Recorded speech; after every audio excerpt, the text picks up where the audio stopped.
All right, let's move over to the steeple. This was an interesting race because while El Bakkali has given us no reason to doubt him. He's the defending Olympic and world champion. He's basically undefeated. He is able to run the best last 200 than anyone else in the steeple.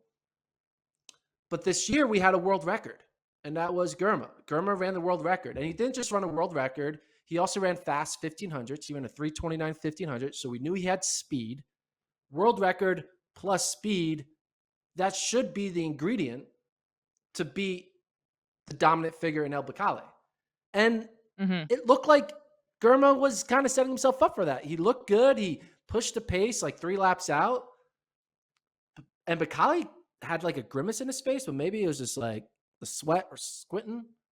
But at the end of the day, there was nothing Germa could do. This El Bakkali just is so perfect at this race that a world record holder, a sub 3:30 1500 meter runner, is just going to. Kara Goucher said it great in the broadcast.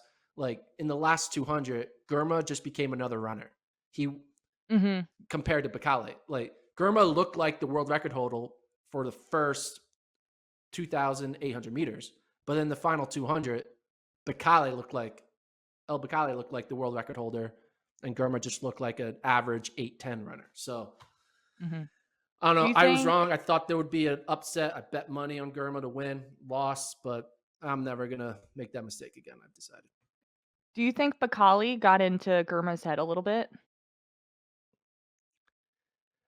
I mean, I don't think he saw him. I mean, Bakkali was always like, he didn't come up on Germa until the water jump. And I think as soon as Germa saw him on the water jump, he was like, oh man, I thought like he needed to have like 15 meters on him by the water jump. And when he had 0 by the water jump, he was officially in his head.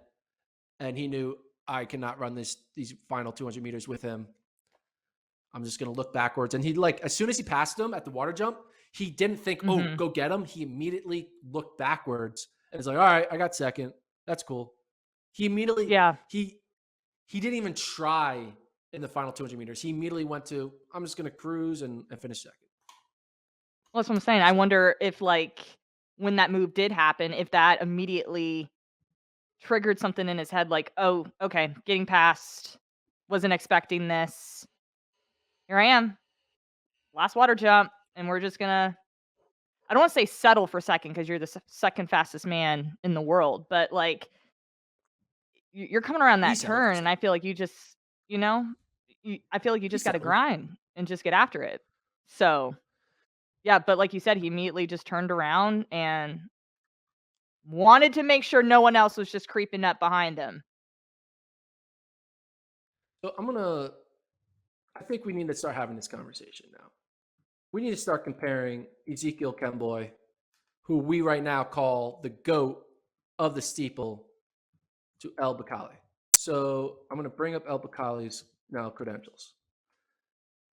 Bakkali has won 2020, 2022, 2023. He has 3 golds, 1 silver, and 1 bronze. So he has 3 golds and 2 other medals. Kemboi has 1, 2, 3, 4, 5, 6 golds and 3 other medals. So he's halfway, in my opinion, to becoming the greatest steepler of all time.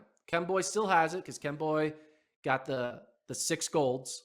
He won gold and it wasn't consecutive though, because he does have a break. He had a couple breaks, but he won 04, 09, 11, 12, 13, 15. And Bakkali now has won 21, 22, 23. He's going to be the favorite in 24. He's going to be the favorite in 25. In 2028, how old is he? He's 27, so he's 2028. 5 years from now, he'll be 32. I think that'll be his last one. He is on the road to becoming the GOAT at the steeple. He won this one. He just beat the world record holder. If he goes out in Paris, wins, goes back to Tokyo, wins, and then he's heading into the 2027 World Championships, which the location's not known. He'll be going for his 7th or his 6th gold to tie Kemboi. I think we may be currently. I thought Kemboi was never going to be dethroned. The guy had this dancing gif. He never lost. But El Bakkali, he's only 27, turns 28 in January. Yeah. We may be witnessing a GOAT of this event right now. I guess he needs to get the world record, which he'll probably get in the coming years. But, man, Bakkali's just so good. Yeah.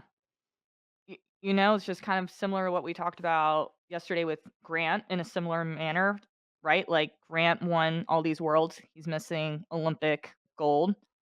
Now it's like Bakkali getting all these golds, silver, bronze, and what's next? You talked about it, pushing the pace a little bit more, So here's that opportunity just kind of moving forward. You're racking up all these accolades and adding titles to the resume.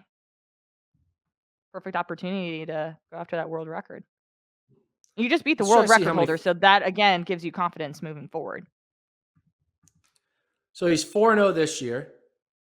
He was 5-0 last year, so he's 9-0 in his last 9 steeples. He is okay. So he lost a Diamond League final in September of 2021, but then he went on. Oh, so he is currently he's won 10 straight steeples, dating back to September 18th, 2021. He's not counting prelims, obviously. 10-0. Well, that was the best field he's going to ever face. I don't see him losing again. So see if he can keep that streak going.